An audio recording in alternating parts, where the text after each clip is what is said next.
Omuwala oyo n'abawanuka. Lydia Jasmine. Lydia Jasmine. Yanneeta myaka ensi n'empulira nga njagala nakwetta. Ne ngamba lwaki mbeera mu nsi bwetyo. Nedda nga ate teyali bw'atyo. What happened? Kuba yali wa kabi, najja gye ndi ng'omuntu like a friend I know. N'amala n'anneefuulira up to police, up to prison. Lydia Jasmine eri ani? Lydia Jasmine n'abawanuka Lydia. Mpuliriza Dan Flavor ku nsonga ze ne Lydia Jasmine kyagamba munya Lydia Jasmine yamukola bubi nnyo n'atuuka ku da extent emutwala ku poliisi n'atuuka ne ku da extent emusibisa mu kkomera. Ng'olabira ddala Dan Flavor alina obulumi. However, omanyi kiba kirungi okuwulirizaako omuwala n'owulirizaako n'agwa akalenzi. So far tetunabeera nga tufuna version ya Lydia Jasmine. Ate Lydia Jasmine naye abadde tavangayo kwogera ku nsonga za Dan Flavor.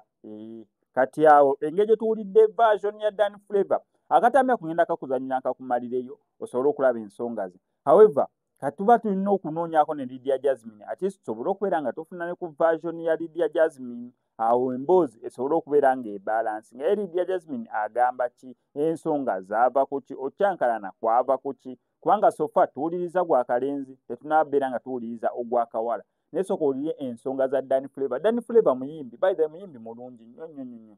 Mimi mulungi nnyo, is a songwriter. Yes. Ne mwana wattu emboozi gy'alina ebigambo talina biwoomerera Lydia Jasmine. Omuwala oyo n'abawanuka. Lydia Jasmine. Lydia Jasmine. Yanneeta myaka ensi n'empulira nga njagala nakwetta.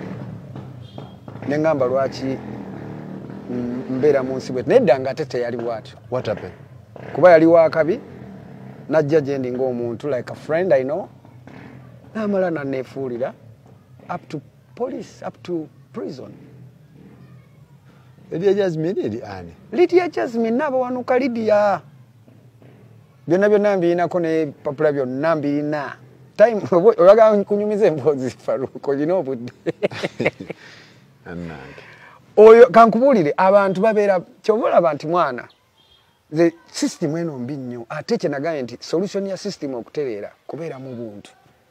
Lydia tasobola kwerabira Bush. Fena tukimanyi. Bush ya making Lydia. Tuzoka tumaliriza akako. Akange wagenda otya mukomera. Kati akange it's funny. Nga bw'omanyi Dani nze ndongo nali nagiwa muda space nga njiriba. Nze nga business zange za Airbnb nga kwe nadda. Nga hostinga. Kitegedde. Awo ensi oyantomeza nvudde South Africa awo. Nenkomawo wano nentandika okukola Airbnb. Funa obusente nveeyo Kalungu nga ngwa mu kiyumba kyali awo olaba ewazali. Emunyonyo. Olaba ngodda mulungu. Waliwo ekikubo ekidda ku Impala. Nkiraba. Gate emu 2 3 eyokusatu eriko n'akasiisira. Nga nannyini waayo ali eyo. Gaya ali eyo naye Fala ali eyo oba eyo Norway. Bano abali b'ebisiike. Nga boy nga ntuuka ndaba gundi awo nga ndaba bloka. Nga chali nga mpangisa ennyumba. Ennyumba yali yazika ng'erimu ensiko. Temuli muhiita amasanze gavaako. Nga nyumba nnungi ya box eriko ne flat waggulu. Nga bagimpangisa nga tuteesa bulungi kuba nali ndi mu Airbnb nga byenkola. Era ne mbyogera ne bakkiriza nti kisoke naye olina okukola renovation biki.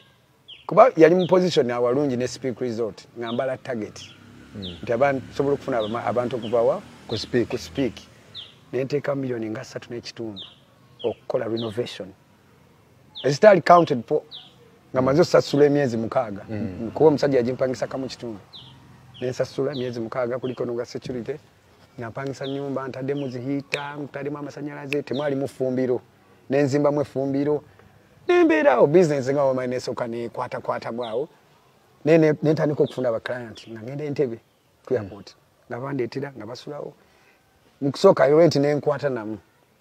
Nenga making sure landlord afuna sente ze. Kati mbandi awo mu babloka benagamba nti mpangisa ennyumba Airbnb. Nga tebandetera n'abawanuka nga ali mu Benz ya white mpya. Gye nawulidde Suleiman ayogerako oba. Nga Benz nga ajja nga parking alaba ennyumba kuba nali nakola company nga bw'olaba wano ewaka. Nga nasimbayo ebimuli bulungi nga natereezaawo. Nga ngamba Dan ennyumba eno ogipangisa ko nzibu bw'osobola obeera self contained buli kimu ekiri furnished fully.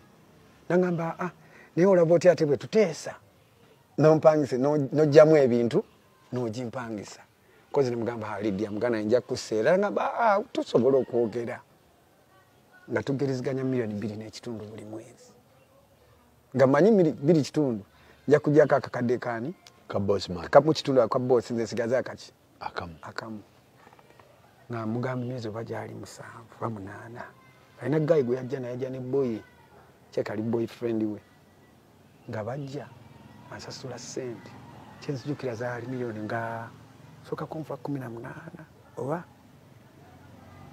kirabika kuba toto zaali milioni 2 mwezi nga mpa ssente soka nampakeza soka Lydia nga nyongere endala nga tukiriziganyiza like friends kubanga kati manju nali nnondirayo enkoko naye enkoko n'embuzi emanju nga nasalamu ekikomera side y'emanju naye ne mugamba bwe mbanzi gyemu ebintu